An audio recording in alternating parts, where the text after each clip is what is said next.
Hello everyone, welcome back to my channel the fellowship of the pen. So आज हम जो topic ले रहे हैं वो ले रहे हैं अल्फ्रेड लॉर्ड टेनिसन की यूलिसिस। ठीक है, अल्फ्रेड लॉर्ड टेनिसन की यूलिसिस ये आरपीएससी सेकंड ग्रेड के पेपर में दे रखी है। इससे टोटल आपके एक या दो क्वेश्चन आएंगे या फिर जीरो भी हो सकता है। इस बार तो आरपीएससी ने शायद एक क्वेश्चन दिया था इस टॉपिक में से। अब बच्चे क्या करते हैं, 5 दिन पढ़ के जाते हैं इस टॉपिक को और क्वेश्चन आते हैं 0 से 1। ठीक है, तो इतना टाइम वेस्ट आप क्यों कर रहे हो इस टॉपिक पे। तो मैंने क्या किया, जितने भी इसके नोट्स है जो मुझे लगे कि जो पूछे जा सकते हैं फ्यूचर एग्जाम्स में, मैंने उसे एमसीक्यू 40 एमसीक्यू बना दिया।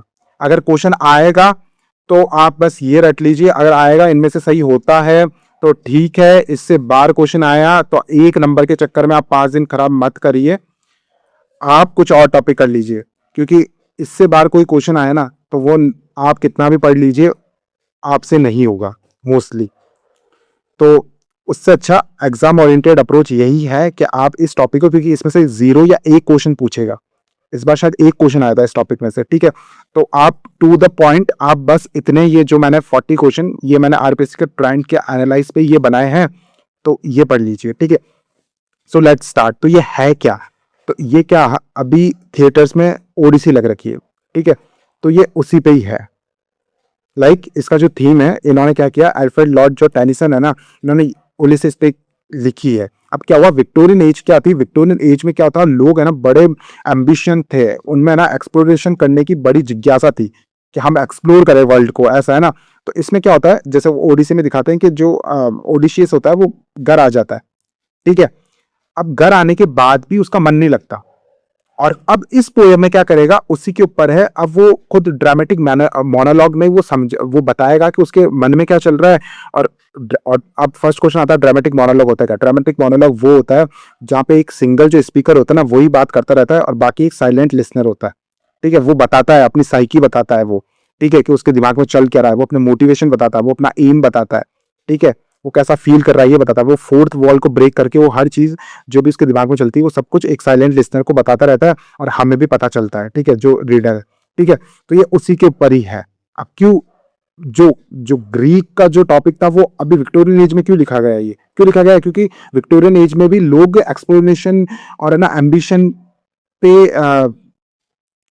बिलीव करते थे। वहीं जो ओडिशियस है, जैसे यूलिसिस का है, वो भी घर आने के बाद भी, अब वो बूढ़ा हो चुका है लेकिन उसके मन में एक जिज्ञासा रहेगी कि मैं भी अब एक्सप्लोरेशन करने जाऊं। तो ये पोएम उसी के ऊपर ही है। ठीक है, तो अब पढ़ते हैं, क्वेश्चन नंबर 1 से स्टार्ट करते हैं। और ये जो लिया गया है सोर्स, जो कि मैंने बताया था, क्लासिकल अल्यूजन्स जो ओडिसी लिखी थी होमर ने, ठीक है, उसी से लिया गया है। ठीक है, और वही Victorian longing for explanation versus the reality of ageing. Question number 1, what type of poem is Ulysses. तो ये कैसे टाइप की पोएम है, तो ये ड्रामेटिक मोनोलॉग है। तो एक याद रखना कि ये ड्रामेटिक मोनोलॉग है ना। ठीक है, ड्रामेटिक मोनोलॉग होता क्या है, जहाँ पे जो एक स्पीकर होता है वो अपनी स्पीच देता है। ठीक है, और किसे देता है, साइलेंट लिसनर को। और यहाँ साइलेंट लिसनर कौन है, ये क्वेश्चन आ सकता है, साइलेंट लिसनर है कौन जब यूलिसिस अपना ड्रामेटिक मोनोलॉग देता है, तो सेलर्स है या सब्जेक्ट्स है। मोस्टली जो उसके साथी जो लोग थे ना, जो तो वो उसी के देता है कि भाई अब हम वॉर से आ गए हैं लेकिन हमारा यहाँ मन नहीं लग रहा, अब हमें जब तक हमारी डेथ नहीं आती हमें एक और एक्सपेडिशन करना चाहिए। ठीक है, तो सेलर्स है ना। Question number 2, when was Ulysses publish. तो ये पब्लिश कब हुई थी, ये 1842 में हुई थी। ये याद इंपॉर्टेंट रखना, ये 1842 में पब्लिश हुई थी और it appeared in his second volume of poems. ठीक है, तो उनका जो सेकंड वॉल्यूम था ना पोएम्स का, उसके अंदर ये यूलिसिस पब्लिश हुई थी 1842 में। ठीक है, question number 3, what was the personal motivation for Tennyson to write this poem. Personal motivation क्या था, पर्सनल मोटिवेशन ये था क्योंकि आर्थर हेनरी हल्लाम की डेथ हो जाती, जो कि इनके फ्रेंड थे। ठीक है, तो उसी ग्रीफ से ओवरकम करने के लिए वो इस पोएम को लिखते हैं। The death of Arthur Henry Hallam की डेथ हो जाती है, तो उसको ओवरकम करने के लिए जो टेनिसन है वो यूलिसिस लिखते हैं। ठीक है, क्वेश्चन नंबर 4, वो is the silent listener in the first part of the poem. तो first part of the poem के अंदर साइलेंट लिसनर कौन होता है, तो एजेड सेलर्स होते हैं, है ना, और या फिर उसके साथी होते हैं। क्वेश्चन नंबर 5, इसको आप एमसीक्यू की तरह मत लीजिए, आप इनको फैक्ट्स की तरह लीजिए कि हमें इस पोएम में इतने 40 फैक्ट्स तो याद हो ही जाने चाहिए। क्वेश्चन आएगा तो इसमें से ही आएगा और बनेगा तो इसमें से ही बन जाएगा हमसे। अगर इससे बाहर आया ना तो कितना भी पढ़ लो शायद नहीं बनना, फिर आप 10 दिन खराब करो, 15 दिन खराब करो। ठीक है, ये फैक्ट्स याद करके चली जाइए, कोर थीम्स याद करके चली जाइए। ठीक है, question number 5, where does Ulysses currently reside. तो यूलिसिस है वो भी कहाँ पे है, तो उनका जो यूलिसिस का जो सिटी होती है जहाँ का वो राजा होता है वो होता है इथाका।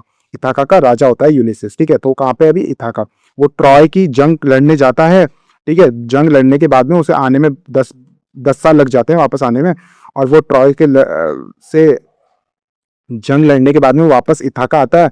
लेकिन यहाँ पे वो डिपिक्ट करता है कि मेरा मन नहीं लग रहा, मेरी यहाँ पे जो लाइफ है वो वाइल्ड है। ठीक है, उस पर कोई मजा नहीं है, और वो अपने जो एजेड सेलर्स है उनके साथ कॉन्वर्सेशन करता है ड्रामेटिक मोनोलॉग के फॉर्म में कि हमें एक और एक्सपीडिशन पे जाना चाहिए, है ना, यही इसकी थीम है। Question number 6, how does Ulysses describe his current domestic life.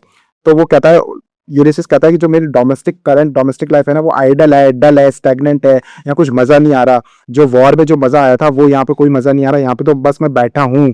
और वो आइडली किंग की तरह भी फील कर रहा है।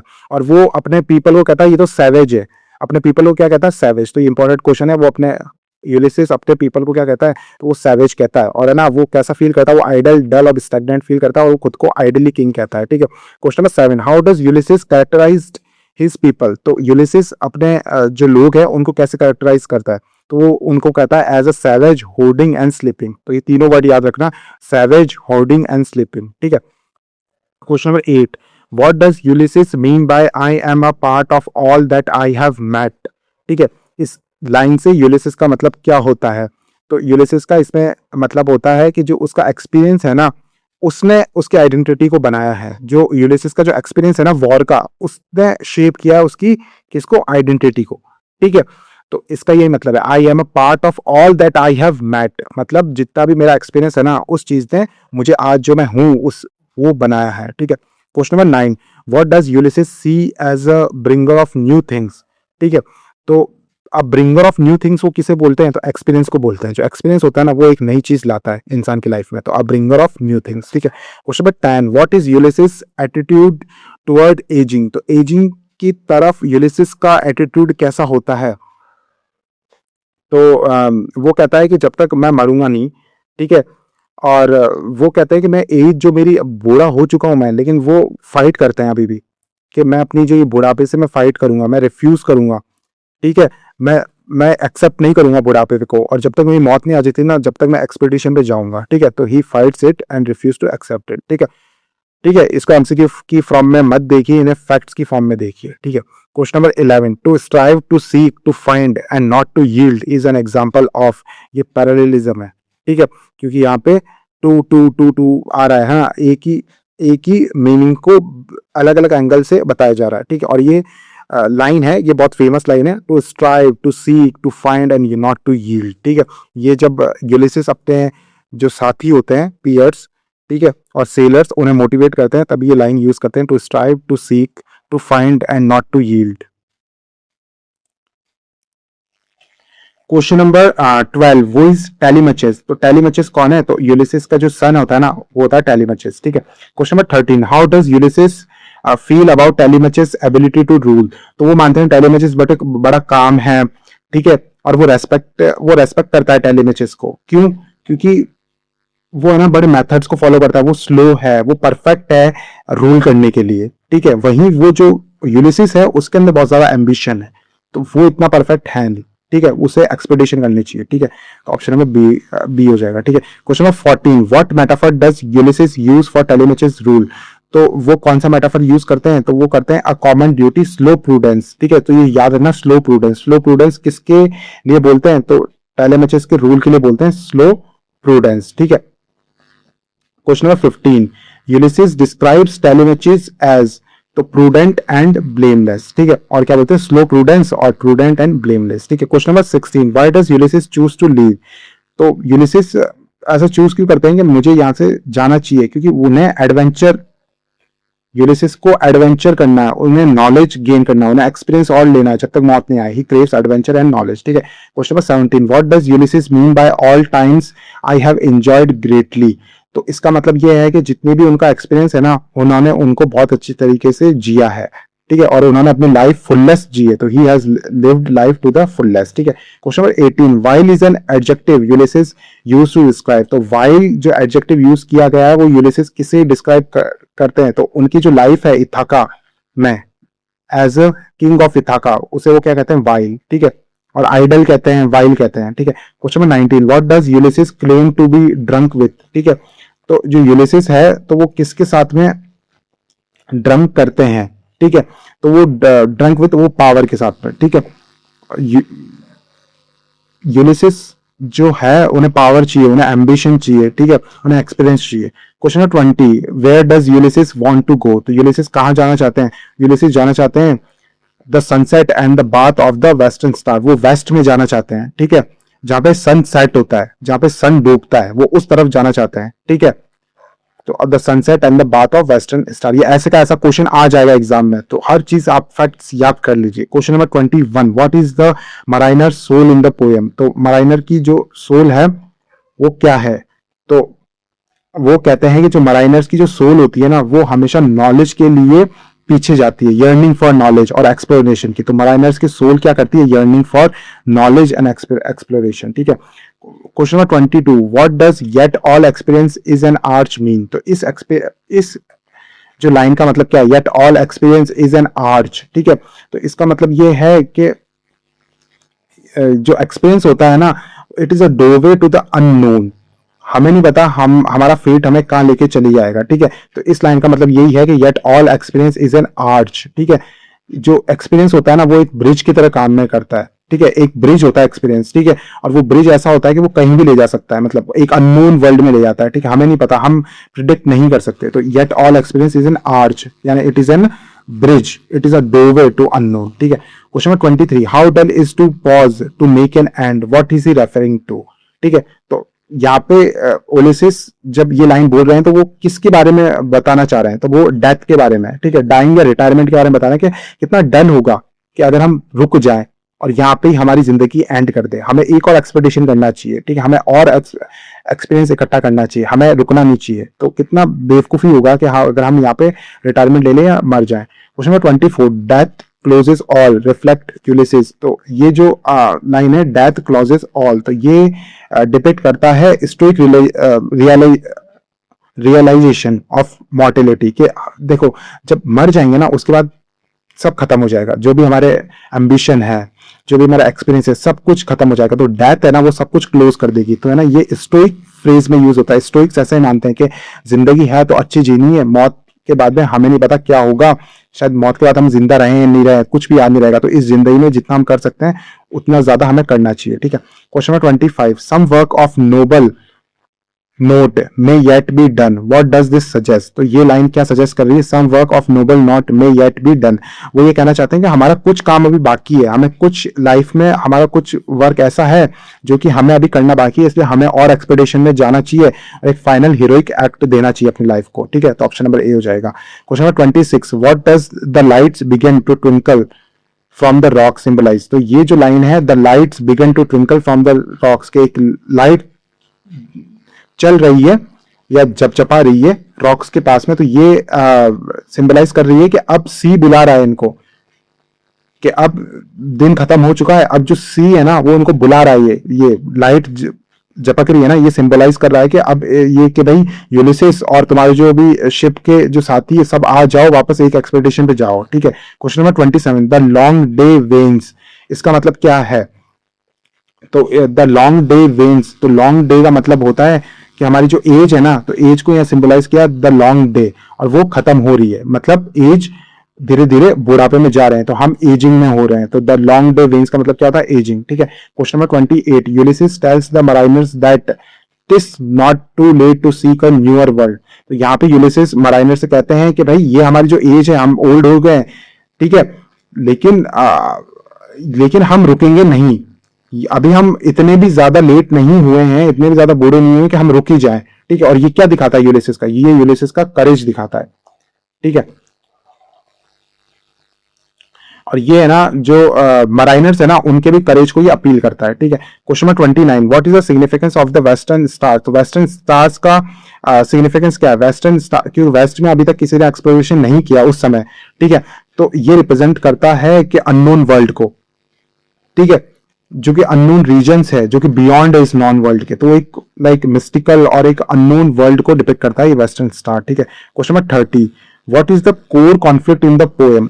कोर कॉन्फ्लिक्ट क्या है पोएम के अंदर? तो वो है एजिंग, स्टैग्नेशन या रुक जाना, या फिर डिस्कवरी करते रहना, एक्सपेडिशन पे जाते रहना। तो थीम वही चल रही है, क्वेश्चन ऐसे ही घुमावदार आते रहेंगे, आपको बस मक कर लेना है। और इस बार का क्वेश्चन भी इन 40 क्वेश्चन में से फंस जाएगा।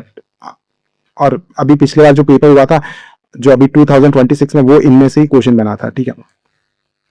क्योंकि आपको थीम्स पकड़नी है और आपको एसेंस पता चल जाना चाहिए, और आपको इंपॉर्टेंट जो लाइंस है ना वो आपको पता होनी चाहिए पोएम की, जो कि मैंने सब ऐड कर दी है, ठीक है। Question number 31, push off and sitting well in order smite the sounding furrows, what are the sounding furrows? तो यहाँ पे साउंडिंग फुरोज क्या है? साउंडिंग फुरोज है जो वेव्स की आवाज आती है ना, ये वो है, ठीक है। तो द वेव्स ऑफ द सी, इसे क्या कहते हैं? साउंडिंग फुरोज, ठीक है। क्वेश्चन नंबर 32, वो was the classical hero whose journey Tennyson adapt?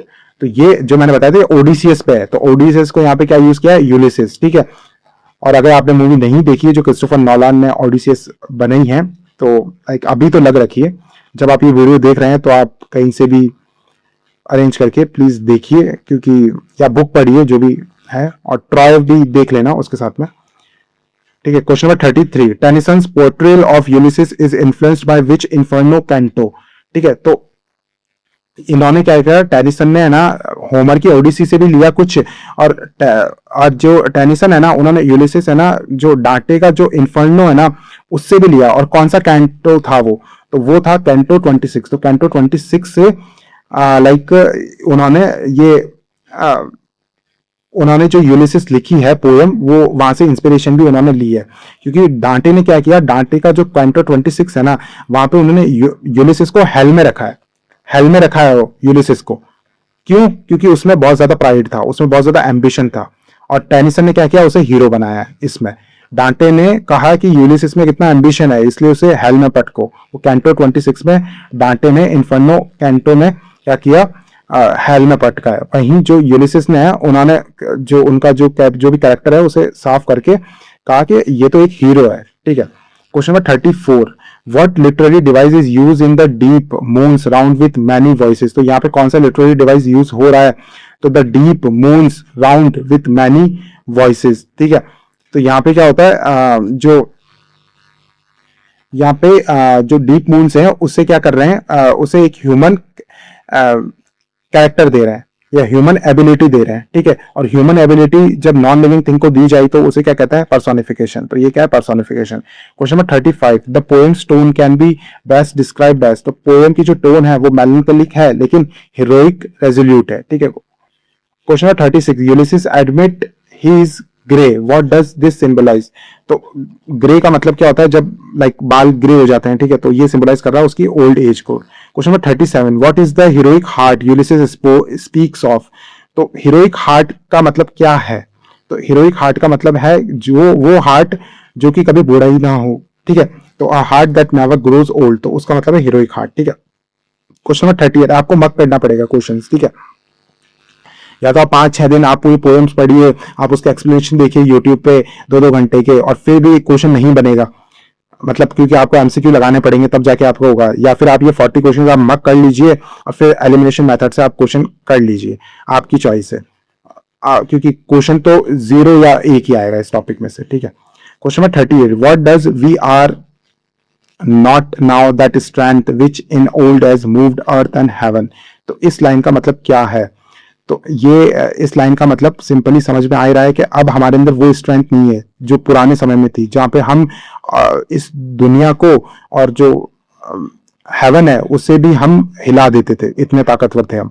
तो इसे सिंबलाइज किया जा रहा है कि भाई अब जो यूलिसिस और उसके जो साथी है ना वो फिजिकली वीकर हो चुके हैं, और लेकिन वो मेंटली क्या है, वो डिटरमिन्ड है अभी तक। फिजिकली तो वो वीकर हो ही चुके हैं, लेकिन कम से कम वो एक्सपेडिशन पे जाना चाहते हैं, तो वो मेंटली तो अभी भी डिटरमिन्ड है, ठीक है।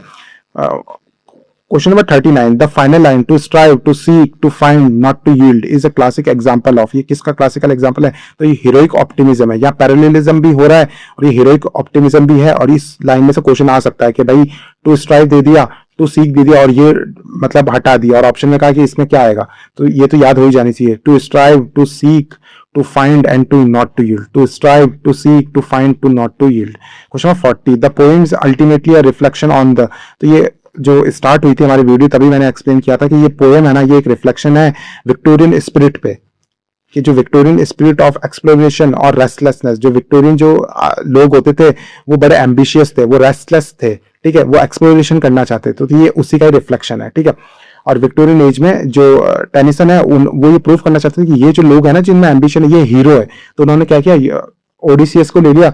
ओडिसियस को डांटे ने तो हेल में रखा था कि भाई इसमें बहुत ज्यादा एम्बिशन था, वहीं जो यूलिसिस को टेनिसन ने वापस उनकी जितना भी कैरेक्टर है उसे अच्छा करके कि भाई एम्बिशन उन्होंने तो अच्छा उसे हीरो की तरफ पोर्ट्रेट किया इस पोएम में। सो हमने 40 क्वेश्चन कर लिए, आप इसे मार्क कर लीजिए और आप कमेंट्स में बता सकते हैं मैं अगली वीडियो किस टॉपिक बनाऊं। और आपको ये पीडीएफ चाहिए तो आप टेलीग्राम चैनल ज्वाइन कर लीजिए, वहां पे मैं ये अपलोड कर लूंगा। और see in the next class, bye.